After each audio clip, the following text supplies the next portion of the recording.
দশমীর পরের দিন একাদশী। তো আমরা সকাল সকাল ঘুম থেকে উঠে আজ মামার বাড়ি যাব, মানে আমার মামার বাড়ি।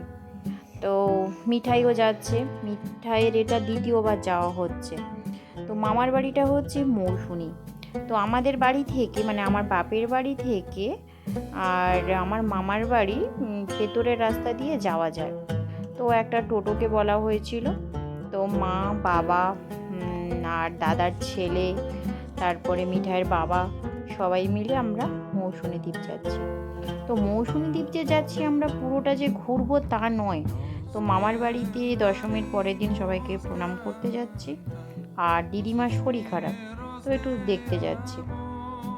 তো রাস্তা দিয়ে যাওয়ার সময় প্রচুর গাছপালা, আর চারিদিকে ধান গাছ তো ভর্তি, খুব সুন্দর লাগছে। তো এখন তো সবার মধ্যে মৌসুনি দ্বীপটা ভ্রমণের স্থান হয়েছে, মানে ছোটোখাটো ট্যুর হলেই মৌসুনি দ্বীপ। প্রচুর কলকাতা থেকে মানুষ আসছে, তো ভালোই লাগবে। রাস্তাটা অনেক, ডিস্টেন্সটা অনেক। তো নামখানা স্টেশন থেকে হয়ে ওখান থেকে গাড়ি পাওয়া যায় খেয়াঘাট, সেখান থেকে হয়ে খেয়াঘাট পেরিয়ে তারপর টোটো ধরে মেন স্পট যেখানে যাচ্ছে বেড়াতে। তো এই যে গাড়িটা আসছে, এটা কিন্তু যাচ্ছে পুরো নামখানাতে। নামখানা থেকে এটা মৌসুনি দ্বীপ ফেরিঘাট অবধি।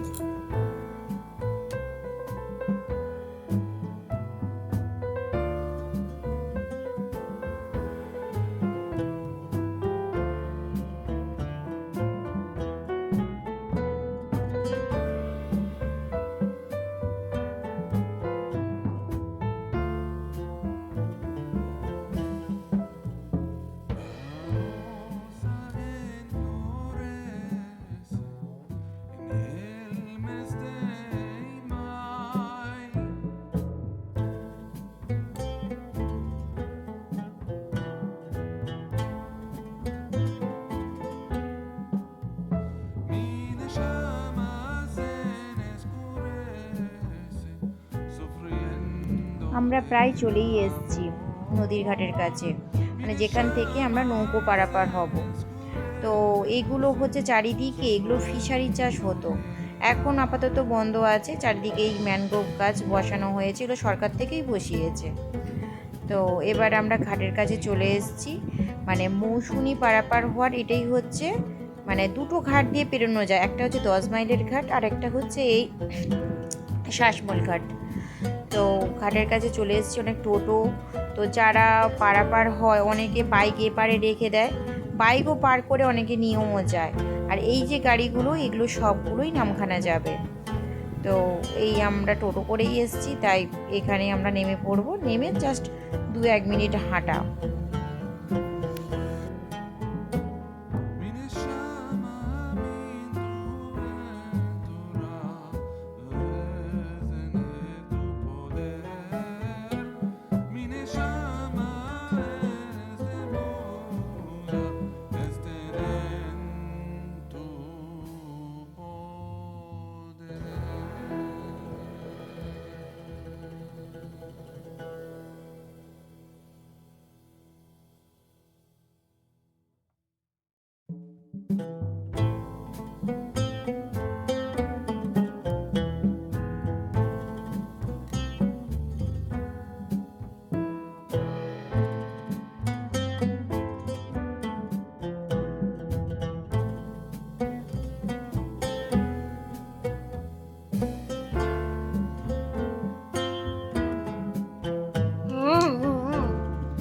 তো আমরা নেমেই পড়েছি। মিঠাই তো মাঝ রাস্তায় ঘুমিয়েই পড়েছিল, এবারে বাবুর ঘুম ভেঙেছে, ঘুম ভেঙে দেখাচ্ছি। ও তো কোনো দিন আসেনি। তো ছোটোবেলায় একবার নিয়ে এসেছিলাম, তখন মোটামুটি অনেকটাই ছোট ছিল। তো এবারে ঘুম ভেঙেছে, ঘুম ভেঙে দেখাচ্ছি যে এই পার দিয়ে আমার মামার বাড়ি যেতে হয়। আমার বাবা একটু আর সামনের দিকে এগিয়ে যাচ্ছে, আর আমরা পেছনেই আছি। তো এখনও নৌকো ওই পারে আছে, এখনও আসেনি, কারণ 15 মিনিট অন্তর অন্তর নৌকো পারাপার হয়। এবারে আমরা একটু গিয়ে বসি, একটু ছবি টবি তুলবো তাই। তো মিঠাই কোলেই ছিল, হঠাৎ বললো আমি হাঁটবো, তো হাঁটিয়েই নিয়ে যাচ্ছি। এবারে ওই পারে আগে এপারে দাঁড়ালে ওই পারে আমার মামার বাড়ি দেখা যেত। এখন নদীর তো একদিক ভেঙে ভেঙে এই পাড়টা চরটা পুরো মানে চর হয়ে গেছে, আর ওই দিকটা পুরো ভেঙে আছে।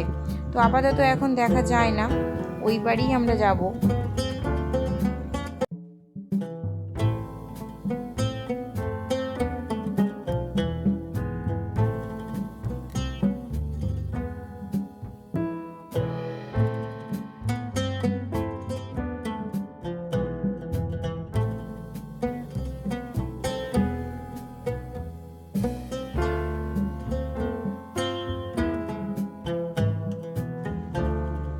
নৌকো এপারে চলেই এসছে, তো কিছুক্ষণ থাকবে, সমস্ত মানুষগুলো নেমে যাবে, আবার আমরা উঠবো। উঠলে আবার 5-7 মিনিট থেকে আবার ওপারে যাওয়া হবে। তো ততক্ষণে মানুষজনগুলো নামুক আর আমরাও উঠি। এবারে এবারে মিঠাই একটু ভয়ই পাচ্ছিল, কারণ ও কোনো দিন তো নৌকো চড়েনি, তো একটু ভয় পাচ্ছিল। তো আমরা বুঝিয়ে বলছি যে না, ওপারে কিছু হবে না, কোলে করে তুলে নিয়ে যাব। তো দেখানো যাক, একটু ওর বাবার কাছে একটু আড়ষ্ট হয়ে আছে।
এত সুন্দর লাগছে যখন আমরা নদীর মাঝপথে, তো খুব সুন্দর লাগছিল। দুদিক থেকে ভিডিওটা করেছি।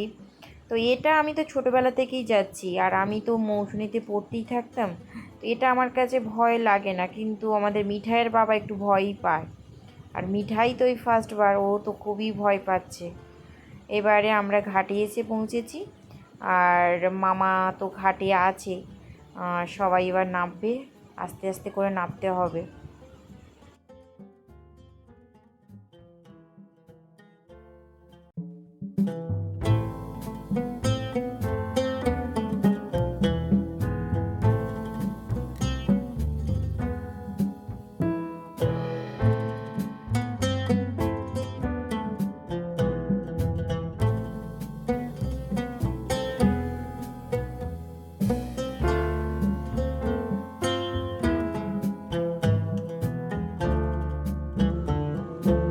আমরা এটা হচ্ছে মৌসুমী বাজার, মানে বাগডাঙ্গা বাজার। তো কিছু কেনাকাটা করব। আর এই টোটোগুলো যে দাঁড়িয়ে আছে, মেন যেখানে হচ্ছে পিকনিক স্পট বা ঘোরার জায়গা সল্ট, সেখানেই নিয়ে যাচ্ছে। তো আস্তে আস্তে আমরা এই মামার বাড়ি যাচ্ছি। আর এটা হচ্ছে যেদিকে রাস্তাটা দেখালাম, এটা হচ্ছে মায়ের মামার বাড়ির পথ। আর এটা হচ্ছে মানে আমার মামার সমিল, মানে কাঠ চেরাই করার। তো মামা নেই আজ, আমরা আসবো বলে, যারা কাজ করে তারা আছে। তো এই পথ দিয়েই যেতে হবে, নদীর পাড় ধরে ধরেই যেতে হবে। আগে জায়গাটা মোটামুটি পরিষ্কারই ছিল, এখন মানে প্রচুর জঙ্গল হয়ে গেছে, আর মানুষের মানে লোকজনের যাতায়াতও কমে গেছে। তো সেই পথ দিয়ে যাচ্ছি, অনেকটাই ঘন জঙ্গল, কিন্তু রাত 10টা-11টা অবধিও লোকের চলাচল আছে। যখন আমরা পড়তে থাকতাম মামার বাড়ি, মানে মনে আছে এই রাস্তা দিয়ে আমাদের 3বার যেতে হতো, আসতে হতো। কারণ সকালে একবার টিউশন আসতাম, আবার ফিরতাম, আবার স্কুল আসতাম, আবার ফিরতাম, আবার সন্ধেবেলা টিউশন আসতাম। তো সেই দিনগুলো মনে পড়ে যায়, তাই মিঠাইয়ের বাবাকে বলেই যাচ্ছিলাম। আর এখন এই জায়গাটা যেন এখন ঘন জঙ্গল হয়ে গেছে। আর সত্যি যেন এখন ভয় লাগে, অনেক দিন যাতায়াত হয় না তো। তো মামারা এখানে থাকার কথা নয়, কিন্তু দিদিমা এখন একদম যেতেই চায় না। আপাতত ওই পুরনো বাড়িতেই আছে, একটা নতুন বাড়ি করেছে, সেখানে এখনো যায়নি। অনেকবার মৌসুমী দ্বীপ তো অনেকবার মানে নদী বাঁধ ভেঙে যায়, তারপরে আবার পুনরায় হয়, জল ঢুকে যায়, অনেক প্রবলেমের মধ্যে থাকতে হয়। তবুও মানে প্রচুর মানুষজন থাকে, অসুবিধের কিছু নেই। তো রাস্তা দিয়ে যাচ্ছি, যেতে যেতে চলেই এসেছি কাছাকাছি মামার বাড়ি। ওই পাড়া দেখা যাচ্ছে দূরে, ওইখানে মামারা নতুন বাড়ি করেছে, তো ওখানে এখনও যায়নি। বড় মামা থাকে, ছোট মামা এখনও যায়নি, কারণ দিদিমার জেদ ধরে বসে আছে এই বাড়িতেই থাকবে। ওই যে বাড়িটা দেখা যাচ্ছে, ওটাই হচ্ছে আমার মানে আমার মামার বাড়ি। মা বাবা সবাই একটু এগিয়েই আছে, আমি একটু পেছনে আছি। এই যাবো এবারে, বাড়িতে ঢুকবো।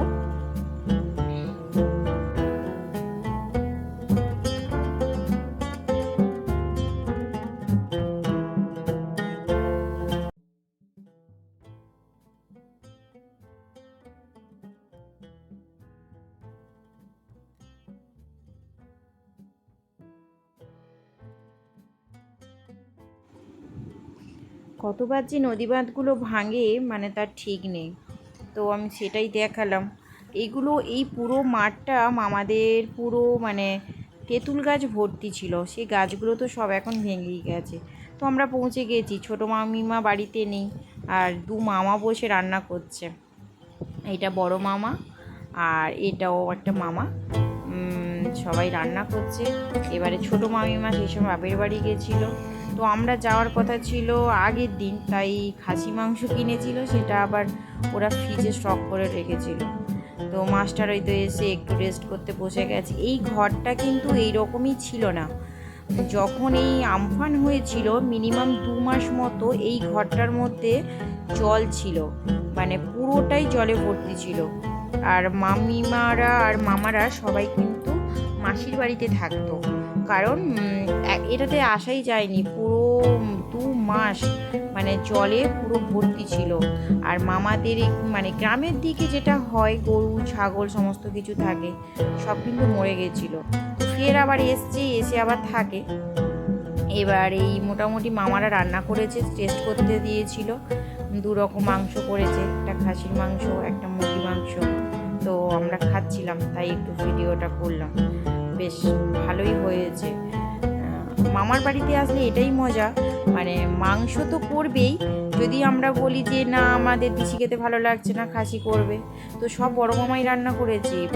ভাত করেছি, আলু ভাজা করেছি, তারপরে মাছের ঝাল করেছে, আর ডাল করেছে, আর একটা কী করেছে, পুঁই শাক দিয়ে কুমড়ো দিয়ে চিংড়ি দিয়ে তরকারি করেছে, আর 2 রকম মাংস।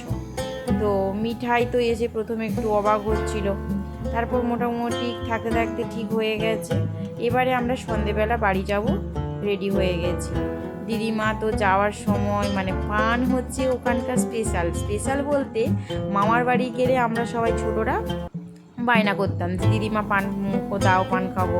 তো দিদিমা পান দিয়েছে, সেটা নিলাম। তো আসার কথা নয়, তবু আমরা মানে বাড়ি চলে আসবো, তাই সবাই সন্ধেবেলা বেরিয়ে পড়লাম। এবারে এটা হচ্ছে একটু বাজারে আসছি, আর এটা হচ্ছে মৌসুমী কোঅপারেটিভ স্কুল, মানে আমার স্কুলের পাশ দিয়ে আসছি। তো স্কুল বন্ধ ছিল, সন্ধে হয়ে গেছে। তো মাস্টারকে সেটাই বলছিলাম যে কত কিছু স্মৃতি আছে মানে স্কুলটার মধ্যে, এখন গেট বন্ধ, তাই একটু স্কুলটাও তোমাদের দেখানোর চেষ্টা করলাম, কিন্তু দেখাতে পারলাম না। দেখি বাজারের মধ্যে যাই। এই সাইটে যেটা দেখালাম এটা হচ্ছে গার্লস হোস্টেল। আর আমরা যখন গেছিলাম তখন কিন্তু দুর্গাপুজো মানে জাস্ট শেষ হয়েছে, একাদশী কি দ্বাদশী, এখনও প্যান্ডেল মোটামুটি মানে ঠাকুর বিসর্জন হয়নি, প্যান্ডেল আছে। তো বিভিন্ন ধরনের ঠাকুর করেছিল ওরা, তো সেগুলো মিঠাইকে দেখাচ্ছিলাম।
যা কিছু অনুষ্ঠান হয় এই খাসমল মাঠেই হয়। তো আমরা তো দেখতেই আসতাম, যখন হোস্টেলে থাকতাম তখন প্রত্যেকটা অনুষ্ঠানে থাকতে পারতাম। এবারে আমরা নৌকো ঘাটের কাছে চলে এসেছি। নৌকো এখনও ওপারে, মানে 15 মিনিট কি আধ ঘন্টা অন্তর অন্তর দেয়, মানে মানে গ্যাপ রেখে। তো এখন ওপারে বলে আমরা দাঁড়িয়ে আছি। তো ছোটো মামা বারবারই বলছিল যে থাকতে, বড় মামাও বলছিল, কিন্তু আমরা আর সেই থাকলাম না, সন্ধে হয়ে গেছে। তো আপাতত আমরা বাড়ি যাব, তার জন্যই নৌকোতেও বসে চলবে না। এবারে নৌকো থেকে বসে কিছুক্ষণ থাকার পর নৌকো ছেড়ে দিয়েছে, আমরা এপারেও চলে এসেছি। এবারে আবার টোটোকে বলা হয়েছিল ফোন করে, টোটো এসে দাঁড়িয়ে আছে, এবারে আমরা বাড়ি যাব।